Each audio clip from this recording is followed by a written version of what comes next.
એ જ્યારે સવારની અંદર ઉઠ્યા હોય ને તો એ ઘરની અંદર રહેલી તસવીરો, એ ઘરની અંદર રહેલી મૂર્તિઓ એ પોકારે કે ક્યારે ભક્ત એ જાગે ને મારા દર્શન કરે. અને એ પોતે એ જ્યારે આવું વિચારે ને ત્યારે ઘરની અંદર રહેલી મૂર્તિઓ, ઘરની અંદર રહેલી ભગવાનની તસવીરો એ પ્રેરણા કરે ભક્તની અંદર કે એની અંદર, આ ભક્તની અંદર હું શુદ્ધ વિચારોનું હું સિંચન કરું.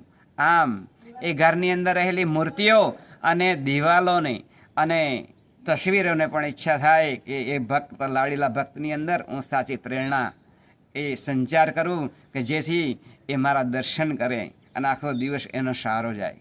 આમ ઘરની અંદર રહેલી તસવીરોને પણ ઈચ્છા થાય, ઘરની અંદર રહેલી મૂર્તિઓને પણ ઈચ્છા થાય.